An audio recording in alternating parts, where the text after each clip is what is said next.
The friends of Allah, the friends of Allah, they are the friends of Allah, the friends of Allah, the friends of Allah, the friends of Allah, they are the friends of Allah, the friends of Allah.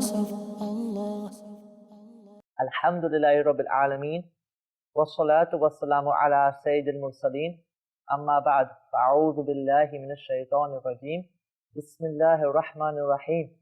As-salatu wassalamu alayka ya Rasulullah, as-salatu wassalamu alayka ya Habiballah, as-salatu wassalamu alayka ya Nabiyallah, wa ala alika wa ashabika ya Nurallah. The best of creation, the most beautiful creation, the jewel of creation, the crown of creation.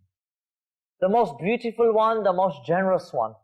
Subhanallah, the best of creation, the Prophet Muhammad sallallahu ta'ala alayhi wa sallam, he has mentioned one beautiful narration, that the one who recites peace and blessings upon him, Sayyidina Rasulullah sallallahu alayhi wa sallam, 80 times on a Friday, his 80 years of sins will be forgiven. Subhanallah.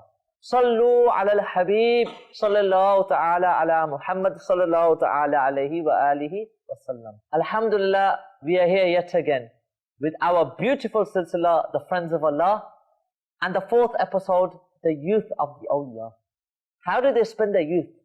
In the last episode, we did touch up upon how they spent some of their youth in regards to Ala Hazrat, in regards to Ghaus Pak, radiyallahu ta'ala anhuma, and how they would sacrifice their time for Islam. When we talk about the awliya, the viewers of Madani Channel, subhanallah, why don't we start with the greatest creations family, the Ahlul Bayt, the family of Sayyidina Rasulullah sallallahu alaihi wasallam. What does the scholars and the Sahaba say about the Prophet Muhammad sallallahu alaihi wasallam blessed family? Why am I mentioning this, the viewers of Madani Channel? Subhanallah, because today we are talking about the youth of the awliya, and of course the family of the Prophet, Imam Hassan and Imam Hussein radiyallahu ta'ala anhuma. They were also the awliya, they are also the friends of Allah, they are also the family of the Prophet Muhammad sallallahu alaihi wasallam. They are the leader of the youth in Jannah.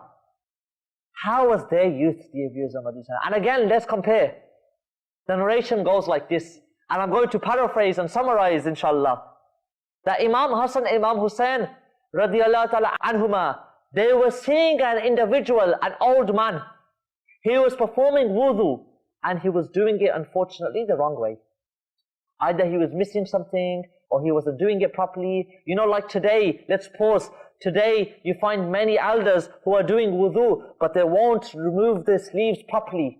They will keep their sleeves up to the forearm, whereas your sleeves must be above the elbows for the water to flow properly. Sometimes people will wash their feet, and you see this unfortunately in the wudu khana, in the place of ablution, where people will be cleaning their feet, but they won't clean in between their toes.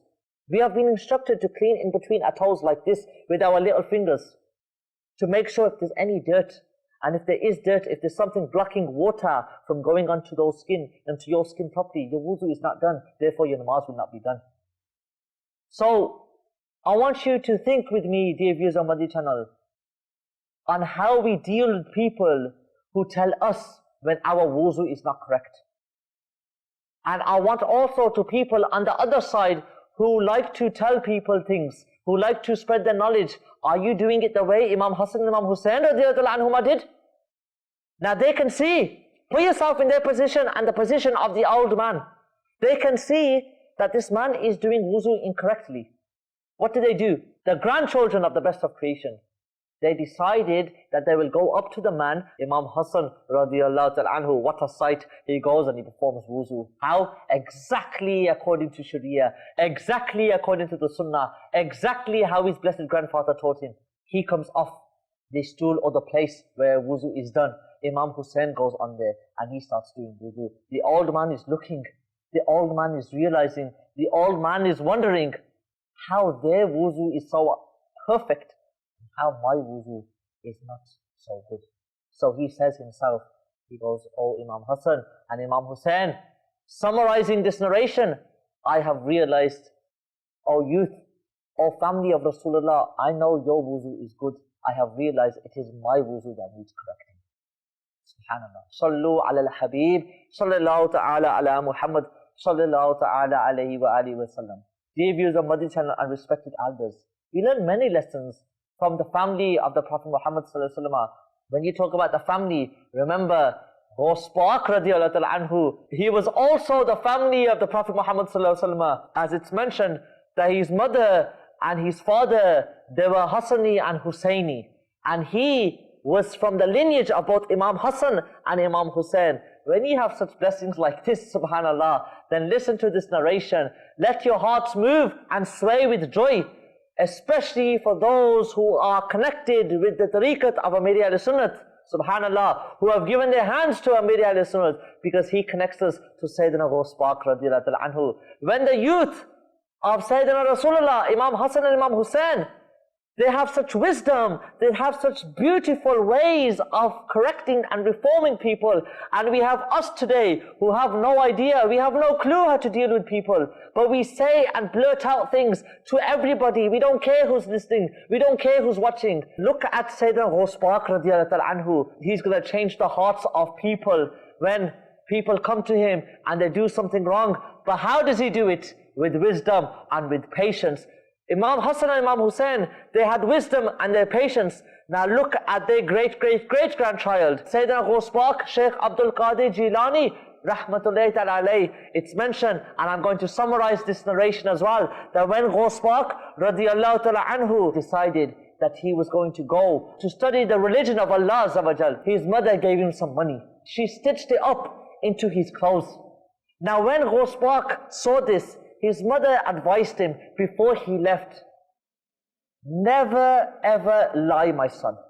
You are going to go into the path of Allah. You are going to seek the knowledge of Allah. This was the youth. The mother is telling him, do not lie. The son is accepting, I will not lie. He promised his mother. He said, I will not lie, O mother. We are talking about the youth of the pious individuals. Let's turn, dear viewers on Madani Channel, to the planning and the understanding and then the achievements of Sayyidina, none other than Sayyidina Khwaja Gharib Nawaz, rahmatullahi ta'ala alayhi, subhanallah. It's mentioned that he traveled firstly to Bukhara. He traveled to Samarkand. He went to cities after cities, like today we send countries to countries. This is not a small thing, dear viewers of Madani Channel, until he came to visit Sayyidina Rasulullah sallallahu alaihi wasallam. When he came to the sacred court of the best of creation in Madinatul Munawwara, the title of Muhyiddin, the aider of the deen, was given to Khwaja Gharib Nawaz. He was ordered to go to the city of India, and it is mentioned that approximately 9 million people accepted Islam because of his studies, because of Sayyidina Khwaja Gharib Nawaz, rahmatullahi ta'ala alayhi. What he sacrificed, he turned 9 million non-Muslims into believers. It's one thing. Helping a Muslim become practicing is a totally different ball game, dear viewers of Madani Channel, to make a non-Muslim into a Muslim and then make him practicing. Alhamdulillah, we have spoke today about the sacrifices, the youth of our pious predecessors, and how the youth of Ghaus Pak was such, where in the future planning, dear viewers of Madani Channel, what's our future with our kids? What's our planning with our children? Today, if you're going to tell them to watch movies, tomorrow they're going to become actors. Today, if you make them listen to music, tomorrow they're going to sing. But today, if you make them doing Dawat Islami, tomorrow they will be in court of Sayyidina Rasulullah sallallahu alaihi wasallam. Let's make intention that we will sacrifice our youth for the deen of Islam, inshallah. Join Dawat Islami. This is a very easy way today, that if we join Dawat Islami, even in the comfort of your homes, you can learn the knowledge of Islam. Here's Khwaja Gharib Nawaz traveled. Today we can sit at home and learn through Dawat Islami, through Madani Channel, and through our online department as well, Fazane Online Academy, where they will give you a time, they will give you the date, you select it, you choose it, and inshallah Azza wa Jal, they will teach you whether you want to learn the Qaida, whether you want to learn the Quran, or whether you want to learn fiqh, Islamic jurisprudence, daily rulings in namaz and wuzu and ghusl, whether you want to learn tafsir or hadith. Alhamdulillah, 24/7 of the day, our brothers will be willing to be with you and connect with you and make sure that you learn from the comfort of your homes, the time you choose and the day you choose, no problem. Alhamdulillah. May Allah Azza wa Jal give us tawfiq to sacrifice time for the knowledge of Islam and to truly spend our youth for good. Sallu ala al-Habib, sallallahu ta'ala ala Muhammad, sallallahu ta'ala alayhi wa alihi wa sallam. The friends of Allah, the friends of Allah, they are the friends of Allah, the friends of Allah. The friends of Allah, the friends of Allah, they are the friends of Allah, the friends of Allah.